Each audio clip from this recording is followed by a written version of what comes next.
Anyway. Yeah. Moving on. Magomed Ankalaev versus Nikita Krylov. Yes. Not the fight I was expecting. Nobody expected that to get past the first or second round, I'm not going to lie. I thought, because we know we love Magomed, because I reckon he's 11th in the in the heavyweight rankings. He was number 11, Nikita was number 7, so most likely he's number 7 now. Yeah. And we've had eyes on Ankalaev for a while now, because he's on a 6-fight winning streak. Yeah, and his fights against Krylov were they were fucking insane, right? For someone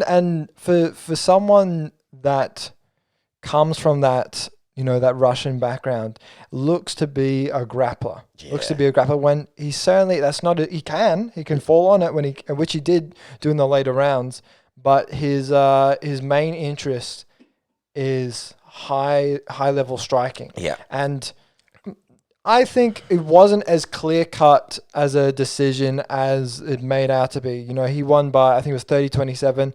I don't agree. I think it was maybe a 29-28 because that first round, he's got to go to Krylov. Yeah, he went for the takedown, had him in the first minute already, and pinned him up against the cage. I would say that takedown wasn't super impressive. Yeah. Well, not that it wasn't impressive. I would say wasn't a significant takedown. Not really, because he didn't really do any damage. He didn't really extend his position or anything like that. They got back up, started training again. What I found why Nikita won that round was his striking. Yeah. Ankalaev quite often puts everything into each shot, right? And that's hard because sometimes they're telegraphed, sometimes they're not in combinations.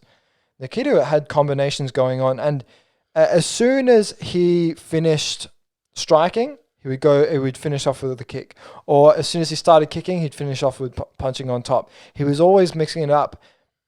And then what I found impressive with Magomed was second and third round, he changed his game plan. He switched it up. He started to actually pour on the combination, starts to pour on a little bit more volume, and that's what started to win him the second and third round. Then he started to use grappling, etc. But I think that was the turning of the, the flow of the fight was Magomed started to... I don't think he took any power off his shots, but he started to throw more volume. That first round, that was all Krylov. Krylov was just... Each time, he noticed that Ankalaev was only going to pop 1 or 2 shots off, he had more successive volume afterwards. Yeah.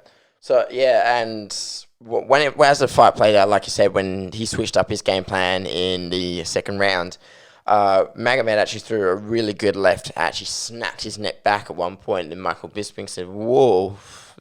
Yeah, he did really... He had this brilliant... Apparently, what happened was he switched his stances, and then... What is it? So he was jabbing with his strong hand, and then that's when he threw in that left hook to set up, and that's what made him snap back. But also, Krylov is really good in the clinch.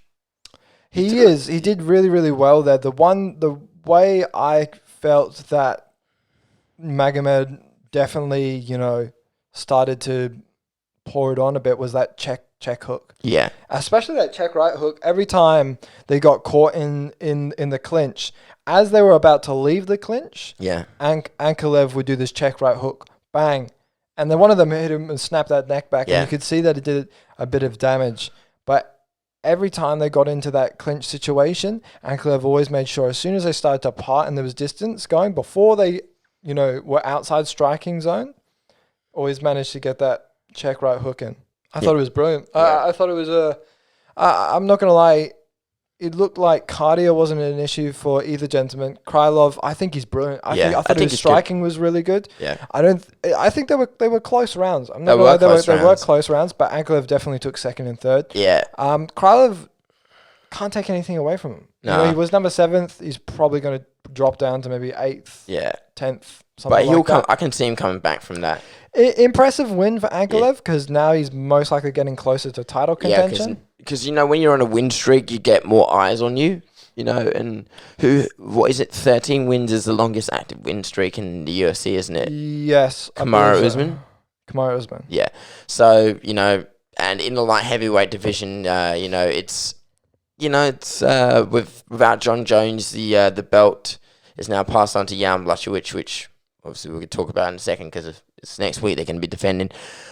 But there's all this new upcoming talent, and sometimes we just got to look at what's coming up from the ranks. And now Magomed is now in the top 10. He's busted out of the top below, so he's in the top 10 rankings. So I reckon because we've also got some light heavyweights competing next week as well. It'll be interesting to see what happens next. Who gets paired up with them next? Yeah. I don't know who at this point, but Ankalaev, so was he on a 6-fight win streak beforehand and now it's a 7? No, he was on a 5 now. He's now on a 6.